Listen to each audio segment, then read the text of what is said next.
उपसंहार।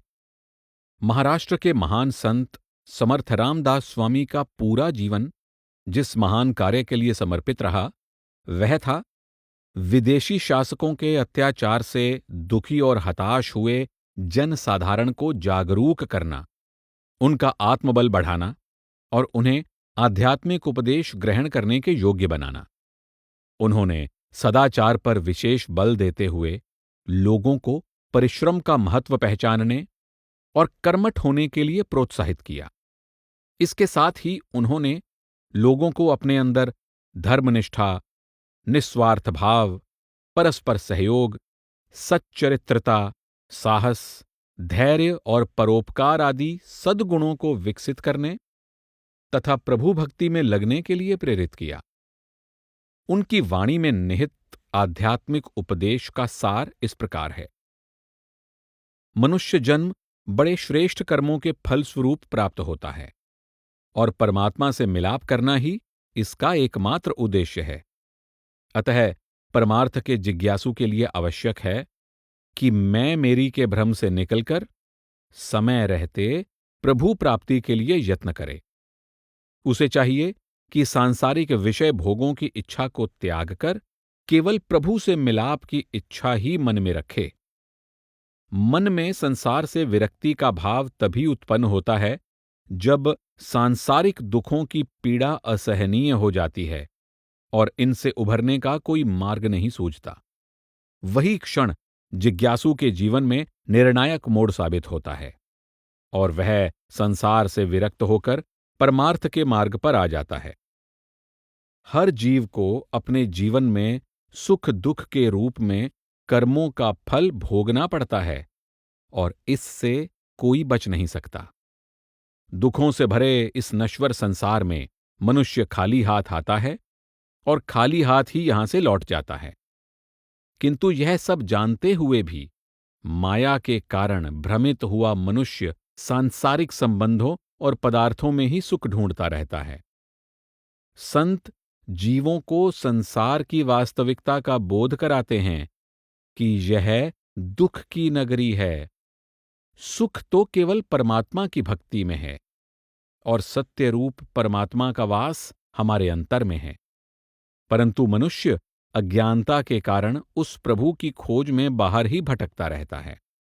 जीव जब तक किसी संत महात्मा की शरण में नहीं आता तब तक वह संसार के मोह बंधनों में ही जकड़ा रहता है और सत्संगति से दूर रहता है।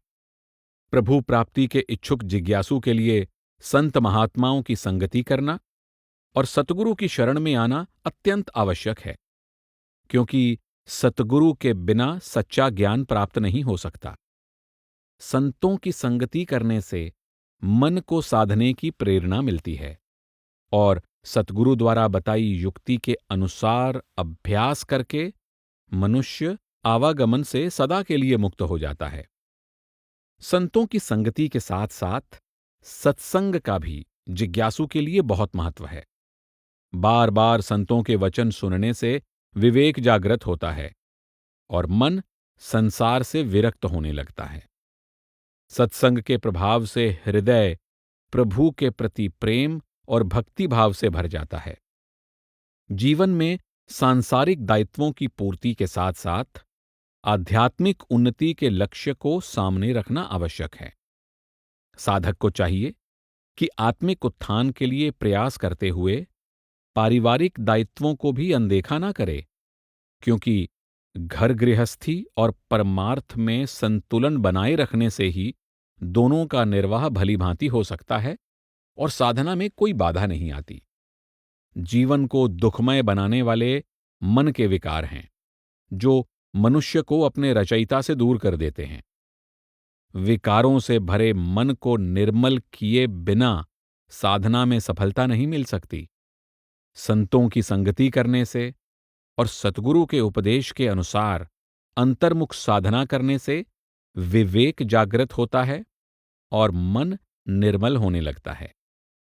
तब मन धीरे धीरे विकारों से मुक्त होकर नम्रता, करुणा और प्रभु प्रेम से भर जाता है। साधना करते हुए मन को वश में करने और इसे एकाग्र करके अंतर्मुख करने के लिए साधक को निरंतर प्रयास और कड़ा संघर्ष करना पड़ता है। प्रभु के चरणों में नित्य प्रार्थना करने से मन में दीनता का भाव उत्पन्न होता है और इसे वश में करना आसान हो जाता है।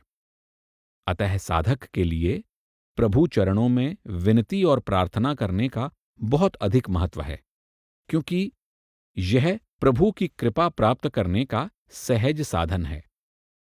सतगुरु के वचन सुनकर जीव को यह बोध हो जाता है कि संसार नश्वर है और इससे संबंधित ज्ञान भी अधूरा है। सच्चा ज्ञान अथवा गूढ़ ज्ञान स्थूल जगत से परे है। साधना करते हुए जब साधक को आत्मज्ञान हो जाता है, तब उसे सत्य की पहचान होने लगती है। उसे परमात्मा की हस्ती का, उसके अनंत गुणों का बोध हो जाता है। वह जान जाता है कि सर्वज्ञ, सर्वशक्तिमान, सिरजनहार परमात्मा सर्वत्र व्याप्त है और सब जीवों के अंतर में उसका वास है। आंतरिक अभ्यास में सफल होने के लिए प्रभु नाम के सुमिरन का अत्यंत महत्व है। अतः जीवन की हर परिस्थिति में, प्रत्येक कार्य करते हुए हर पल नाम का सुमिरन करते रहना चाहिए। जो साधक नाम का सुमिरन प्रेम भाव से करता है, प्रभु इस लोक में भी और परलोक में भी सदा उसका सहायक होता है। अंतर्मुख साधना में लगा हुआ साधक जब अनन्य भाव से प्रभु भक्ति में लीन हो जाता है, तो उसके लिए सारा संसार राममय हो जाता है। अंतर में प्रभु के प्रति प्रेम और समर्पण का भाव दृढ़ हो जाने पर साधक सब कुछ प्रभु को सौंपकर निश्चिंत हो जाता है। प्रभु से मिलाप के लिए इस प्रकार यत्न करने वाला सेवक स्वयं भी प्रभु रूप हो जाता है। तब प्रभु तथा प्रभु भक्त में कोई भेद नहीं रहता। जो परमात्मा से विभक्त नहीं होता, वही भक्त कहलाता है। विभक्त पणे न सावें, तरीच भक्त महण वावें। राधा स्वामी सत्संग ब्यास की पुस्तक समर्थ रामदास का समापन। ऑडियो कॉपीराइट 2025, सर्वाधिकार सुरक्षित। राधा स्वामी सत्संग ब्यास।